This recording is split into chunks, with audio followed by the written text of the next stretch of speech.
तस्वीर सामने आ गई। मैं प्रोफेसर तेजावत साहब के पास चलूंगा। एक खबर ये आ रही है कि इब्राहिम साहब ने दिए कि सीरिया के अंदर अमेरिका का जो आर्मी बेस है उस पर हमला हुआ है और ये इसे जो है छुपाया जा रहा है, लेकिन वहां पे अटैक हुआ। इसके अलावा ये भी इब्राहिम साहब ने खबर वो निकाल के लाए हैं कि सीरिया के भूमिगत यानी जमीन के अंदर सैन्य अड्डे वहां पर बड़े बड़े हथियार रखे हैं जो उसे उन्हें छुपा कर रखा गया और अभी भी वहां जो जंगी हैं, सैनिक हैं सीरिया के, वो शुद्ध सीरिया को नियंत्रण में लेने के लिए तैयार बैठे हैं। वो कभी भी जो है वो बाहर आ सकते हैं और ये इस तरह की बातें बहरहाल हैं। अब उसमें कितना है, मैं प्रोफेसर तेजावत साहब बताऊंगा। प्रोफेसर तेजावत, कैसे देखते हैं इस पूरे सूरत हाल को? कहाँ पे जो खामनाई साहब को आपने सुना, इनमें से बहुत सारी बातें हमने कल की थी, परसों की थी कि किस तरीके से वो हुआ, लेकिन बशर उल असद का बिल्कुल शिफ्ट कर जाना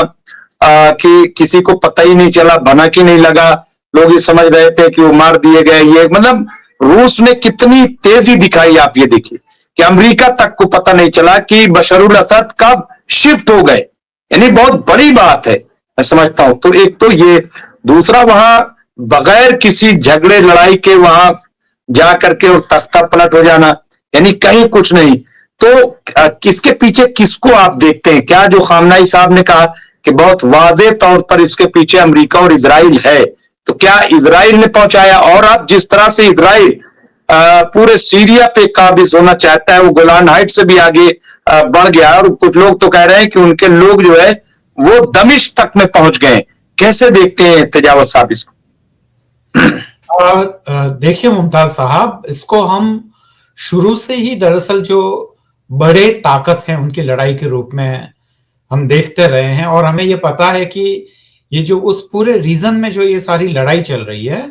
उसके पीछे कहीं बड़ी ताकतें हैं। ये अक्सर हमने जो हमारी ये जो बातचीत होती है उसमें इस चीज का जिक्र किया है। और जो रूस की जो खुफिया एजेंसी है, जो इंटेलिजेंसिया है, केजीबी वगैरह, तो उनके पास पहले से ही ये इंफॉर्मेशन थी कि वहां पे जो विपक्षी हैं वो किसी भी समय वहां पे तख्ता पलट कर सकते हैं। तो मोमेंटरी हमें ये जरूर लग रहा है कि वहां पे इजराइल और अमेरिका जैसी ताकतों की जीत हुई है। पर देखिए, ये जो बशर अल असद साहब हैं उनकी जो पॉलिटिक्स देखिए, ये दरअसल उस जमाने में वहां के जो सीरिया की जो हुकूमत थी उनके हाथ में आई थी, जब उसी एरिया में और भी बहुत सारे जो यंग नौजवान थे वो वहां की सत्ता को संभाल रहे थे, है ना, चाहे वो जॉर्डन के किंग हो या और भी ऐसे तमाम लोग थे जो यंग लोगों के हाथों में ये ताकतें जा रही थी। अब क्या होता है कि 2001 के आसपास जब उन्होंने नई नई वहां की हुकूमत संभाली थी तो अमेरिका और वेस्टर्न फोर्सेस को ये उम्मीद थी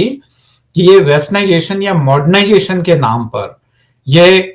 खासकर जो वेस्टर्न ताकतें हैं उनके पिछलग्गू बन के रहेंगे, क्योंकि उनके जो पिताजी रहे हैं तो उनके लिए ये कहा जाता है कि उन्होंने सीरिया में काफी लोगों को मरवाया और काफी एकदम बहुत ही सख्ती भरा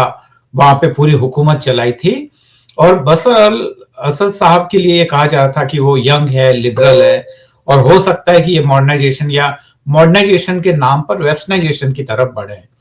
पर 2001 के बाद में जब बहुत सारी ऐसी बातें हुई और खासकर जो इस्लामिक जो सेपरेटिस्ट या जिनको वेस्टर्न वर्ल्ड टेररिस्ट बोलता है कि ये टेरर फैलाते हैं, ह्यूमैनिटी के लिए ठीक नहीं है, तो तमाम जो वेस्टर्न फोर्सेस के जो पिछलग्गू जो इस खासकर इस एरिया के जो वेस्ट एशिया के जो हुकूमत करने वाले थे वो उनके पीछे पीछे चले और उनके अकॉर्डिंग उन्होंने बहुत सारे बयान दिए। मेरी नजर में बशर अल असद साहब एक ऐसे अकेले आदमी थे जिन्होंने वेस्टर्न फोर्सेस के अकॉर्डिंग कुछ भी स्टेटमेंट देने से मना कर दिया, उन्होंने वेस्टर्न फोर्सेस के अकॉर्डिंग कुछ भी काम करने से मना कर दिया और उन्होंने यह साफ साफ कह दिया कि देखिए हमारा सोचना अलग है और हम एक अलग तरीके से काम करना चाहते हैं। और वेस्टर्न फोर्सेस के पूरे टोटली अगेंस्ट है ये तब पता चल गया जब धीरे धीरे उन्हें लगा कि असद साहब है वो वेस्टर्न ताकतों के लिए बहुत मुफीद आदमी नहीं है, धीरे धीरे वो दरअसल दूर हुए, स्टेप बाय स्टेप। जब उनको लगा कि ये उनके लिए मुफीद आदमी नहीं है, तो उन्होंने उनके खिलाफ सीरिया में एक और गुट तैयार किया। उनको वेस्टर्न फोर्सेस फंड करती थी, हर तरीके से उनको हथियार भी देती थी और भी उनकी छोटी मोटी मदद करती थी, ताकि ये जो सीरियन हुकूमत है जो असद साहब की, उसको डिस्टर्ब कर सके। तो यह बात जब रशिया को पता चली तो 2015 में रशिया ने वहां पे एयर स्ट्राइक भी किया था सीरिया के अंदर, जो खासकर जो ओपोजिशन की जो फोर्सेस थी, जो वहां पे जो विद्रोही गुट थे, उनपे हवाई हमले किए, बम्बार्डमेंट किया। तो ये ऐसा पहला मौका था जब रूस ने खुल के दरअसल असद साहब की मदद की। नजर तभी से थी और दरअसल केजीबी के लोगों को इस चीज की खबर थी, इस चीज की भनक थी कि वहां पे, क्योंकि वेस्टर्न ताकतें काफी अपना पैसा इन्वेस्ट कर रही है और सब कुछ कर रही है, क्योंकि सीरिया उनके लिए स्ट्रेटेजिक तौर पे काफी इंपॉर्टेंट जगह और इंपॉर्टेंट कंट्री है, क्योंकि वो बिल्कुल पूरी तरीके से सेंट्रल में आ रहा है, जहां से बहुत सारी पॉलिटिक्स तय हो रही है। और सीरिया के इसमें असद साहब के वहां से जाने के बाद में ईरान भी काफी कमजोर पड़ गया है, क्योंकि ये जो सीरिया की जो हुकूमत थी, वो दरअसल लेबनान और ईरान के बीच में एक तरीके का मीडिएटर का काम करती थी। तो बहुत सारी चीजें वहां इन्वॉल्व थी। लेबनान की जो इंटरनल पॉलिटिक्स हैं, वो भी असद गवर्नमेंट से काफी मतलब असर खाती थी, और भी बहुत सारी ऐसी तमाम चीजें हैं जो कि ये हैं। ये सब होने के बाद में एक वहां का जो उस रीजन का जो इक्वेशन है, वो तो बुरी तरीके से बिगड़ ही गया है। और मुझे लगता है कि अब ये कंट्री बहुत और ज्यादा डिस्टर्ब होने वाला है। तो आगे देखते हैं कि क्या होता है। पर एक बार के लिए मोमेंटरी ये लग सकता है कि जितनी भी जो वेस्टर्न फोर्सेस हैं, उन्होंने एक बार तो मात दे दी है, पर ये शह और मात का जो खेल है वो चलता रहेगा, अभी खत्म नहीं हुआ है। रिजवी साहब, मैं तजावत साहब आपके पास आऊंगा कि जो बात कह रहे थे कैप्टन साहब, मैं थोड़ा सा अगर आप इधर आ जाए कि क्या जो कुछ सीरिया में हुआ है, इसका कितना इम्पैक्ट जो है वो इजराइल और फिलिस्तीन के मामले में पड़ेगा, क्योंकि भले ही वहां पे वो मजबूत हो रहा हो, इजराइल और गोलान हाइट्स तरफ दाखिल हो रहा हो, बहुत सारे अटैक जो है वो सीरिया में पहले भी करता रहा, ये कोई नई बात नहीं है कि अभी उसने करना शुरू किया है। इजराइल पहले भी, और परसों जो है वो अमेरिका ने बहुत बड़ा तकरीबन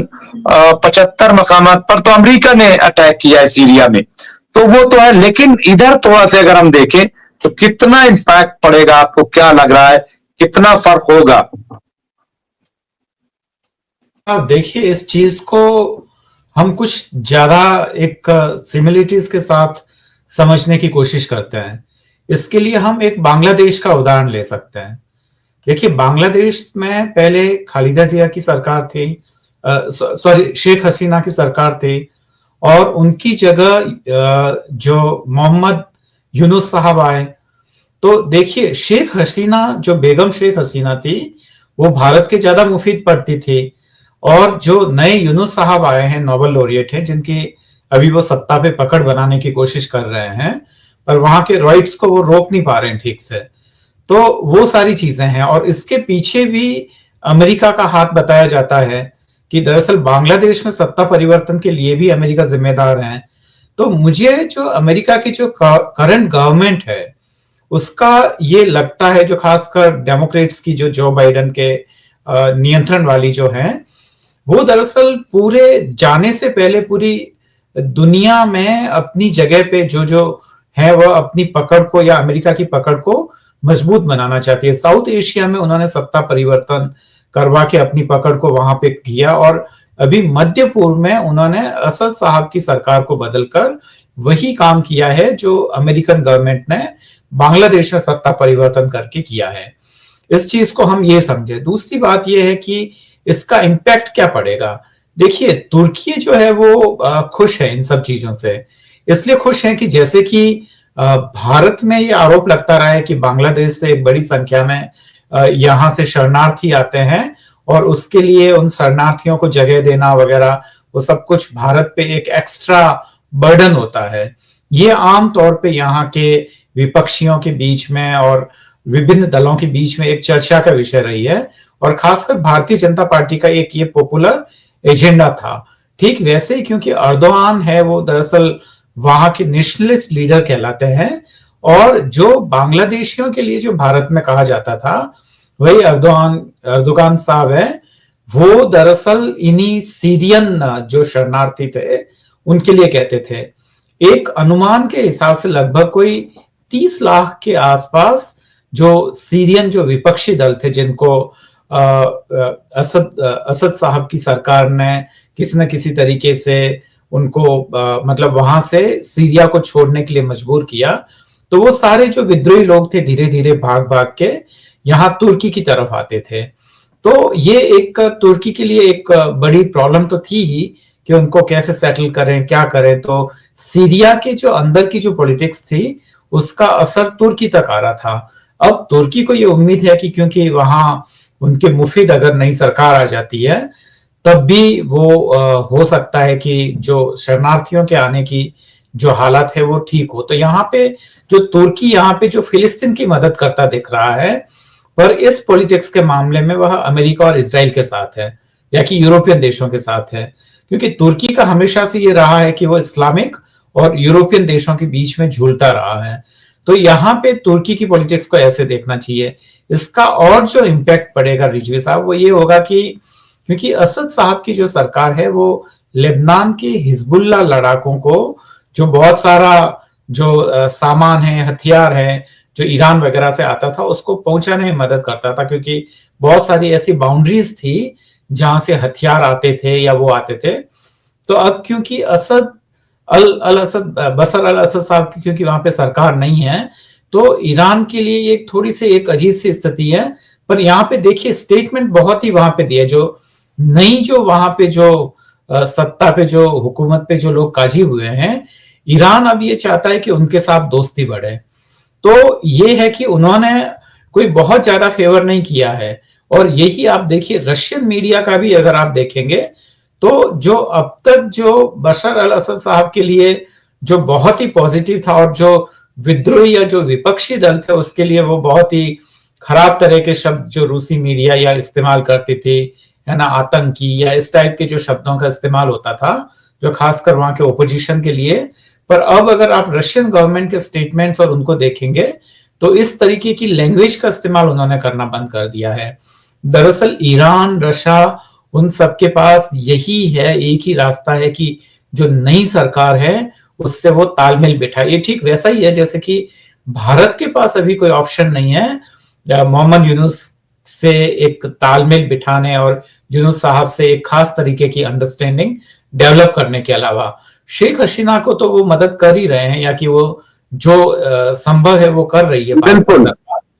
पर उसके साथ साथ हमारे फॉरेन सेक्रेटरी भी वहां जा रहे हैं और उनसे बातचीत वगैरह कर रहे हैं। तो मुझे लगता है कि सेम यही डिप्लोमेसी रशिया और ईरान भी अपनाएगा, क्योंकि अभी दोनों ही कंट्रीज या उनके डिप्लोमेट्स या वहां की जो हुकूमतें हैं उनके पास कोई रास्ता नहीं है। और वो ये देखेंगे कि ये जो विपक्षी गुट हैं वो किस हद तक हमारे खिलाफ नहीं जाते हैं। पर यह भी हमें देखने में आया है कि दरअसल वहां से अमेरिकन सपोर्ट मिलता रहा है, जैसे कि यूनुस साहब के लिए भी कहा जाता है कि वो यहाँ पे सत्ता परिवर्तन से पहले वो बिल क्लिंटन से भी मिले थे और क्लिंटन के तो वो काफी करीबी रहे हैं, उनके साथ डिनर वगैरह भी लेते रहे हैं। तो बांग्लादेश में है, पर ये अलग बात है कि वहां अमेरिका ने जैसे ही वहां पे कुछ किया, पर चाइना ने वहां बहुत तेजी से उस वैक्यूम को भरा। तो मुझे लगता है कि ये दोनों ही इंसिडेंट में काफी सिमिलरिटीज हैं और मुझे ये भी लगता है कि जो वर्ल्ड लेवल पे जो पॉलिटिक्स चल रही है वह हमें समझना होगा। और दूसरी बात यह कि मेरा ख्याल आज से 10 साल पहले भी यही था कि भले चाइना के बढ़ने का एक बहुत ही मीडिया वगैरह में ये एक ढोल पीटा जाता है कि अब अमेरिका को चैलेंज देने की कंडीशन में आ गया है चाइना, पर इन सब चीजों ने ये एक बार वापस बता दिया है कि अमेरिका की ताकत आज भी दुनिया में सबसे ज्यादा है, कि वो जहां चाह रहा है वहां पे देखिए आप वो सत्ता में परिवर्तन कर रहा है। आज की तारीख में देखिए तो हर जगह वह कहीं ना कहीं मतलब चाहे वो रूस और यूक्रेन की वॉर हो या चाहे वो तमाम जगहों की जो चीजें हो, वो वहां पे वो यह समझने में आ रहा है कि वह कहीं ना कहीं हर जगह जीतता हुआ नजर आ रहा है। तो उसका काउंटर क्या होना चाहिए, नहीं होना चाहिए, पर इन सब चीजों के पीछे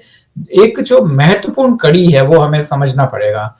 कि ये सब क्यों हो रहा है। खासकर आप देखिए कि वहां पे अमेरिका में ये सारी जो पॉलिसीज वगैरह बनती है, खासकर इंटरनेशनल अफेयर्स या इंटरनेशनल पॉलिटिक्स को लेकर, तो उसमें वहां के थिंक टैंक ऑर्गेनाइजेशंस का काफी बड़ा हाथ रहता है, और उनकी फंडिंग या गवर्नमेंट की तरफ से जो उनको सुविधाएं मिलनी होती है तो वो बहुत ज्यादा मिलती है। तो जैसे कि ओसामा बिन लादेन को जब ट्रैक करने का काम भी वहां के एक थिंक टैंक ऑर्गेनाइजेशन ने किया था और रिसर्च के जरिए ये सारा काम हुआ था, ठीक वैसे ही दरअसल जो वर्ल्ड लेवल पे जो पॉलिसी वगैरह बनती है वहां पे जो थिंक टैंक ऑर्गेनाइजेशंस और वहां के जो खासकर जो एकेडमिक लेवल पे जो गहरी रिसर्च करके जो अपना निकालते हैं उनका काफी बड़ा रोल रहता है। जबकि रशिया, इंडिया या ऐसी तमाम कंट्रीज में, चाइना को छोड़ दें क्योंकि चाइना पे फिर भी रुपया खर्च किया जाता है, तो ये लोग काफी प्लानिंग के साथ चलते हैं। अमेरिका का अगर आप देखेंगे तो उनके पास आगे आने वाले 20-25 सालों का रोड मैप होता है, और उनके पास होता है पॉलिसीज, काफी पॉलिसी पेपर्स होते हैं वहां के, जो जितने भी जो एडवाइजर्स होते हैं जो प्रेसिडेंट वगैरह के, तो और उनके पास एडवांस में ही पॉलिसी बनी हुई होती है। जबकि ये एक्टिवनेस रशिया, इंडिया या ऐसे तमाम कंट्रीज के लिए नहीं कहा जाता है। तो ये पूरी प्लानिंग के साथ हो रहा है, एक के बाद एक। आप देखिए वो क्रोनोलॉजी को समझिए कि एक के बाद एक कैसे वो कंट्रीज में सत्ता परिवर्तन हो रहे हैं, या जो जहां सत्ता परिवर्तन करना पॉसिबल नहीं है वहां की सत्ताओं को कमजोर किया जा रहा है। यूक्रेन वॉर के बाद में आप देखिए कि पुतिन जो है, पुतिन साहब की सत्ता कमजोर हुई है ना। आप देख रहे हैं कि ईरान में उसको एक खास तरीके की लड़ाई में उलझा दिया गया है ना। उसके बाद में गजा के लिए एक वो ये भी एक मतलब एंटीथेसिस ये भी है कि दरअसल जो वहां पे कैद किया या वो जो आरोप लगाते हैं उसके पीछे हो सकता है कि कहीं ना कहीं इजराइल की गवर्नमेंट का हाथ हो। मतलब ठीक है, वैसा ही आरोप है जैसे कि मान लो हमारे जम्मू एंड कश्मीर के गवर्नर साहब मोदी सरकार पे ये आरोप लगा रहे थे कि दरअसल जो सोल्जर्स मारे गए हैं पुलवामा में, तो उनका जो इंटेलिजेंस या वो कहीं ना कहीं फेल हुई है या ठीक से एक्शन नहीं लिया गया। तो ऐसे आरोप लगते ही हैं, या कि जैसे ये भी कहा जाता है कि चांद जी तमाम चीजें तो एंटीथेसिस भी हैं, वो सारी चीजें हैं। मुमताज साहब।